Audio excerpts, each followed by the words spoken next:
우리에게 주시는 하나님의 말씀은 시편 88편 1절부터 18절까지의 말씀입니다. 구약 823쪽 즈음에 있습니다.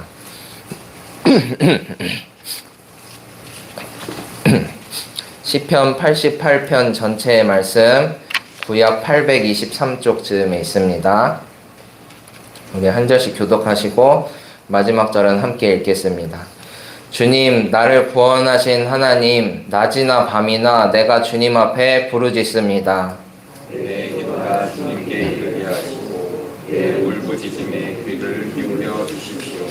아, 나는 고난에 휩싸이고 내 목숨은 스올의 문턱에 다다랐습니다.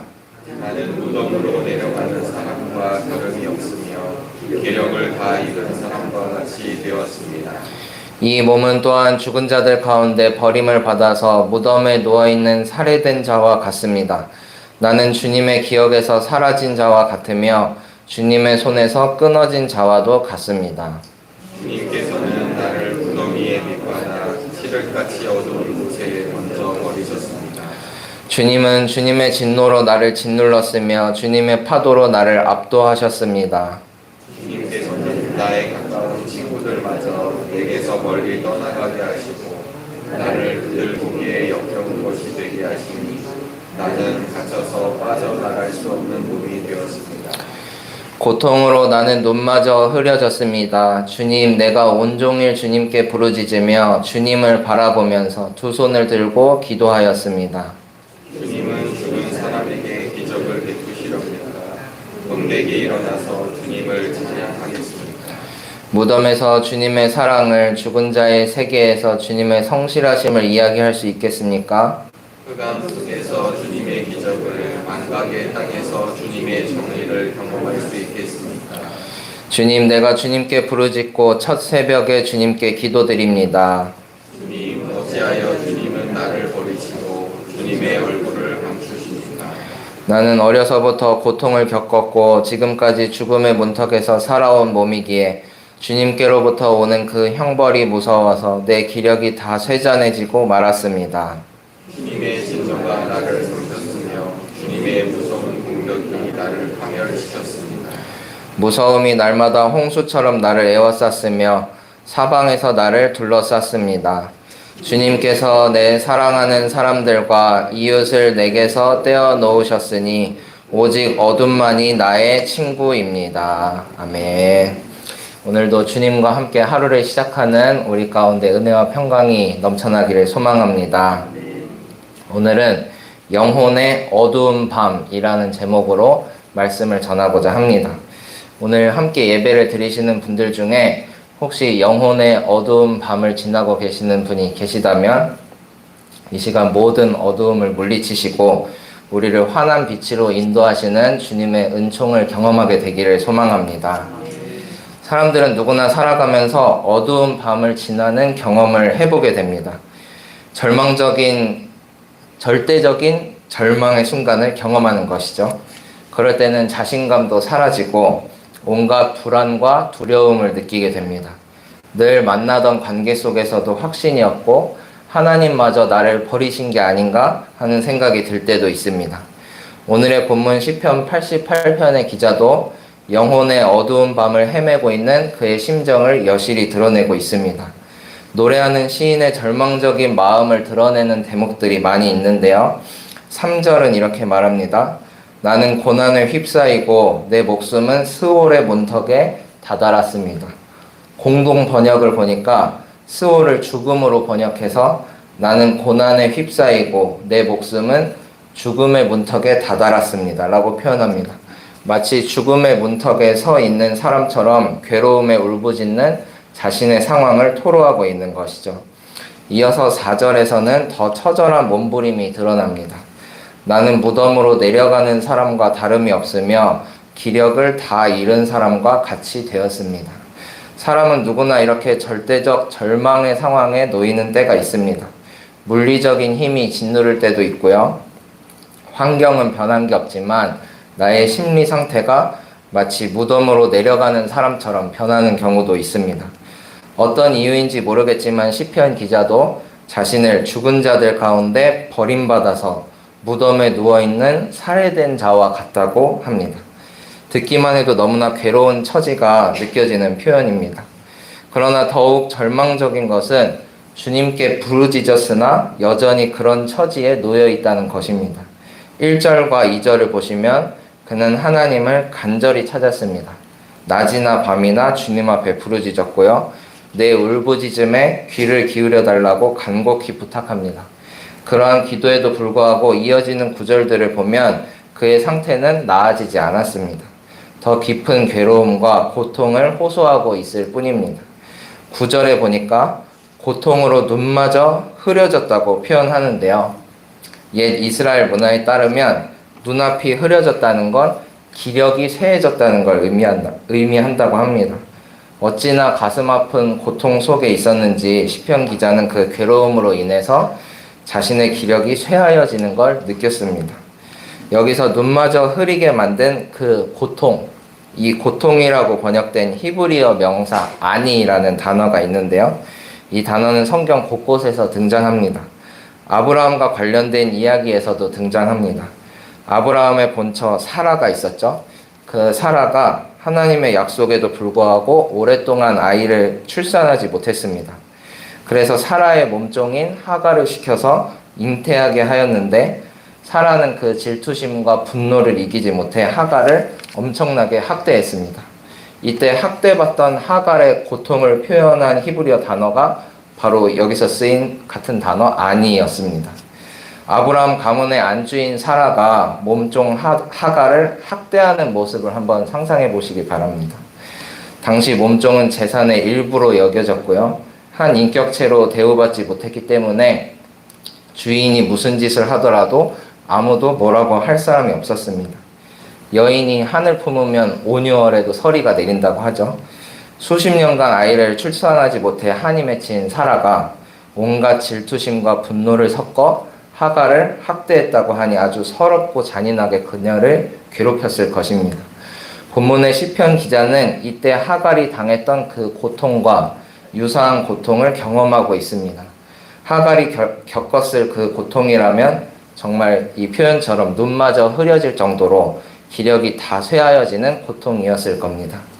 시편 기자가 겪는 그 고통이 어찌나 컸던지 그는 기도 속에 우상을 숭배하는 문화를 들먹이면서 하나님께 따져 묻습니다. 10절에서 이렇게 말하죠. 주님은 죽은 사람에게 기적을 베푸시렵니까? 혼백이 일어나서 주님을 찬양하겠습니까? 쉽게 말해서 이 말은 지금 제가 이렇게 고통스러운데 저를 이렇게 버려두시고 제가 죽고 나서야 도와주시려고 하십니까? 이런 뜻입니다. 이렇게 하나님 앞에 따지고 있습니다. 이러한 기도가 나온 데에는 문화적인 배경이 있는데요. 당시 고대 중동에는 망자 제사, 즉 죽은 이에게 드리는 제사가 널리 퍼져 있었습니다. 구약 성경에서는 죽은 자에 대한 예배를 철저히 금하고 있었음에도 불구하고 시편 기자는 하나님의 침묵 앞에서 답답함을 토로하면서 이렇게 따지듯이 묻고 있는 것이죠. 흑암 속에서 주님의 기적을 경험할 수 있겠냐고, 망각의 땅에서 주님의 정의를 경험할 수 있겠냐고 따지며 자신의 괴로움을 하나님 앞에 호소하고 있습니다. 이렇게 시편 88편은 절박하고 애절한 탄식으로만 가득 차 있습니다. 1절부터 18절까지 희망이라고는 전혀 찾아볼 수가 없습니다. 그러한 절망과 비탄의 노래입니다. 이런 시편의 말씀이 흔치 않죠. 대부분 나를 도우시는 여호와를 찬양하거나 회복에 대한 소망을 노래하며 끝맺음을 하는 경우가 많습니다. 하지만 시편 88편은 그대로 비극으로 끝이 납니다. 우리에게 기분 좋은 회복의 메시지나 미래에 대한 장밋빛 소망을 심어주지 않습니다. 그렇다면 우리는 이 시편의 말씀을 어떻게 이해해야 할까요? 88편 표제가 그 힌트를 주는데요. 88편 1절 위에 고라 자손의 찬송시 에스라 사람 헤만의 마스길이라고 조그만 글씨로 표제가 적혀 있는 걸 보실 수 있을 겁니다. 시편 88편은 헤만의 마스길이라고 표현하고 있는데요. 헤만이 누구냐 하면 솔로몬의 지혜와 견줄 만한 지혜자라고 합니다. 그런 헤만이라는 사람이 마스길, 지혜시를 썼다는 겁니다. 따라서 헤만이라는 지혜로운 사람이 쓴 지혜시가 바로 시편 88편의 말씀이 됩니다. 그렇다면 우리가 볼 때는 고통과 절망, 탄식으로만 가득 차 있는 이 노래가 어떻게 우리에게 지혜시가 될 수 있을까요? 어떤 지혜를 우리에게 전해주고 있는 걸까요? 시편 88편은 우리 삶의 여정에 빠질 수 없는 요소인 고통의 문제에 대해서 이야기하고 있습니다. 그렇기 때문에 이 시편 88편이 우리에게 지혜시가 될 수 있는 겁니다. 우리가 원하든 원치 않든 우리 삶에는 끊임없이 고통이 찾아옵니다. 우리의 삶은 미해결된 과제로 가득하고 고독과 근심, 고난을 평생의 벗으로 삼아 살아가야 할 만큼 힘이 듭니다. 쇼펜하우어라는 철학자도 인생은 고난의 연속이다라고 말했고요. 석가모니도 인생은 고해, 고난의 바다와 같다고 말했습니다. 따라서 인생에 고통이 빠질 수 없다는 건 이 사람도 저 사람도 증명하는 사실이라는 겁니다. 만나고 싶지 않은 거센 폭풍이라 하더라도 이미 내게 다가온 것이라고 한다면 이를 빠르게 인정하고 대처하는 것이 곧 지혜일 것입니다. 시편 88편의 기자도 그러한 의미에서 우리에게 인생의 지혜를 전해주고 있습니다. 우리 삶 가운데 고통은 피할 수 없는 것이고 그때 하나님은 침묵하실 수도 있다는 사실을 노래를 통해 전해주고 있습니다. 이제 말씀을 정리하고자 합니다. 오늘 말씀의 제목으로 삼았던 영혼의 어두운 밤은 사실 어떤 책 이름입니다. 중세 영성가였던 십자가의 요한이라는 수도사의 말을 후대 사람들이 엮어낸 책인데요. 여기서 말하는 영혼의 어두운 밤이라는 이 개념은 하나님께로 나아가는 성도가 반드시 거쳐야 하는 영적 정화의 과정, 그런 어떤 고통의 순간을 의미합니다. 하나님과 하나 되기 위해선 반드시 어두운 밤, 고통의 시간을 지나야만 조금씩 그것을 성취할 수 있다고 말합니다. 그러한 의미에서 시편 88편의 말씀은 우리에게 큰 지혜를 전하여 줍니다. 우리의 삶과 신앙에는 희망만 있는 것이 아니고 이렇게 절망으로 시작해 절망으로 끝나는 순간도 반드시 존재한다. 그렇지만 그럼에도 불구하고 우리는 주님을 바라보아야 한다라는 지혜를 전해주고 있습니다. 88편을 잘 읽어보시면 1절과 2절 그리고 9절과 13절에서 주님 앞에 끊임없이 부르짖는 간구를 확인하실 수 있습니다. 하나님을 원망도 하고 투정도 부려보지만 그래도 주님을 놓지는 않았습니다. 주님, 내 삶이 다 파괴되었습니다. 무서움이 날마다 홍수처럼 나를 에워싸고 사방에서 나를 둘렀습니다. 오직 어둠만이 나의 친구입니다. 라고 하면서 괴로움에 신음하고 고통스러워하지만 결국 시편 기자는 온종일 주님께 부르짖으며 주님을 바라보면서 두 손을 들고 기도하였습니다. 주님을 외면하지 않았습니다. 이 노래를 통해 우리는 고난 가운데서 우리가 어떤 태도를 가져야 할 것인지 배우게 됩니다. 우리 인생에는 앞으로도 끊임없이 고통이 찾아올 것입니다. 여름이 가면 가을이 오고 가을이 가면 겨울이 오듯이 그렇게 주어진 것이기에 이를 피할 방법은 없습니다. 그렇지만 오늘 말씀을 통해 우리는 이 고통을 어떻게 대처해야 하는지 알게 되었습니다. 낮이나 밤이나 주님 앞에 부르짖고요. 온종일 주님을 바라보면서 두 손을 들고 기도하면 됩니다. 하나님께서는 즉각 응답하지 않으실 때도 있고 나를 버리신 것처럼 느껴질 때도 있을 것입니다. 하지만 언젠가 그분의 때에 우리의 어둠을 거두시고 우리를 환한 빛 가운데로 인도하여 주실 줄로 믿습니다. 이러한 믿음을 가지고 영혼의 어두운 밤을 지날 때이라도 주님을 의지하며 승리하는 우리 모두가 되기를 소망합니다. 우리가 믿음으로 주님께 부르짖으며 나아갈 때 우리의 처음과 끝이 되시는 주님께서 우리를 가장 선한 길로 이끌어 주실 줄로 믿습니다. 기도하시겠습니다.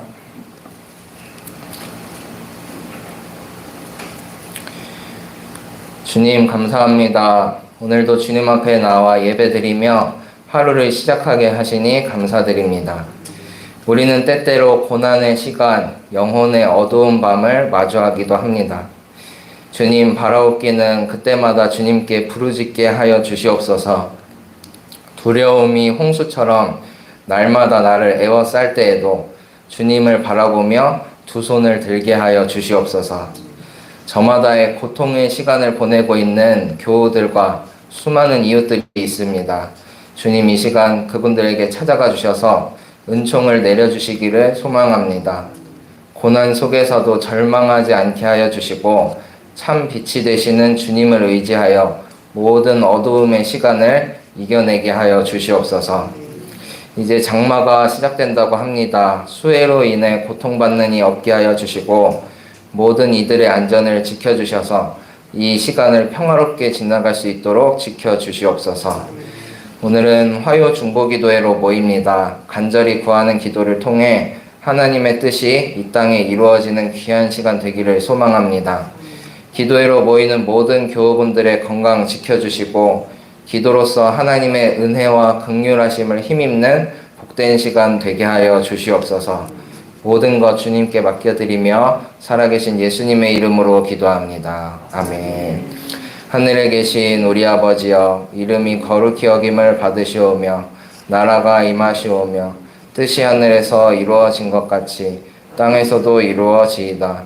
오늘 우리에게 일용할 양식을 주시옵고 우리가 우리에게 죄 지은 자를 사하여 준 것 같이 우리 죄를 사하여 주시옵고 우리를 시험에 들게 하지 마시옵고 다만 악에서 구하시옵소서.